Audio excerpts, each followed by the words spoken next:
So welcome back to DC Silver Age Storytime, and this story comes from All-Star Comics number 7, published in October-November 1941, and features the Atom. All the members of the Justice Society have vowed to gather $100,000 for war orphans, and the Atom is, as Al Pratt, is a little bit stumped as to how he's going to do it, given that he's a college student. I can't even think of a way to earn a thin dime, I guess. Yes, if we could only get rid of these men, I'd be willing to pay good money. Huh? Did I hear someone mention money? I've got to get into that room and see who's the generous person that wants to give away money. These gamblers bet on all our college sports. They bribe our athletes, run our events to suit themselves. Calvin will have to give up athletics. Not on your life. If you do, I'll draw that $500,000 for a new $500,000 for a new building. And I won't give that million. I promise to build up a good science laboratory. We need sports to build healthy young men. Yes, I'm sure that's why they gave the money. And I'll have to withdraw my donation too. But gentlemen, what can I do? So the Atom shows up and suggests that he has a solution.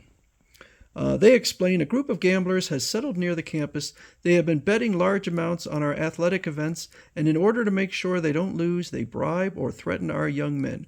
Most of the men won't take bribes, but threats are another story. I understand. Now you listen to me. So he explains that he's working for a charity and he needs $100,000. So several of these deep-pocketed alumni offer $50,000 each. So he has the ability to make the money. Here are the gamblers. Here's the dough. Slip it to the domino-masked demon. He's got to take a tumble, so we'll collect our bets. So this is gambling on college boxing, which I'd never heard was a thing.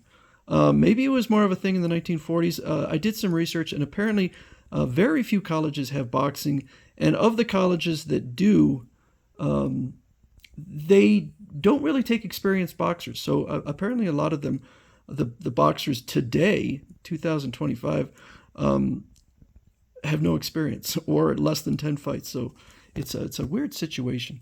The demon is one of our Calvin College boxers. He's been very successful, but his identity remains a secret. If he throws a fight, well, I only hope that Atom Boy will get those gamblers. So this story is a little hard to understand. First of all, there is no way a college is going to allow a masked, unknown boxer to box for them. That is ridiculous. So this guy here, Joe, is apparently Al Pratt's trainer, but they don't really introduce him.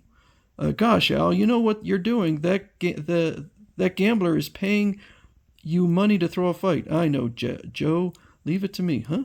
Hello, there is at the door. I'll put on my mask and go see him. So he's not tricking people into thinking he's this masked boxer. Apparently, he legitimately is and already was. So this guy's offering him a bribe, and he claims to accept it. So it's basically like a wrestling match. Come on, demon. Slug him to sleep. We're with you, demon. None of this makes sense. You boys know the rules. Break when I tell you, and no punching after the bell. All right, go to your corners and come out fighting. So it looks kind of like Al Pratt as the demon. The masked demon is kind of losing, although he is apparently able to move his jaw to not really take too much damage. He sure is earning his dough. What a beating he's taking. The second and third round find the demon apparently taking an awful beating, and they signal that it's time for him to take that dive. I'll dive for him. I'll dive in and finish this fight my own way. He's double-crossing me, the chiseler. Why, he's a crook. The dirty cheat. Look at him. Slug him, will you? So he knocks the guy out. I'll get that guy. Cross me up, huh? I lost my role on this fight. Winner, the masked demon of Calvin College. Well, this little stunt ought to have been bad blows to those gamblers. Yes, according to the Atom, they were betting their shirts against the demon. Well, Joe, I fixed that baby wagon all right.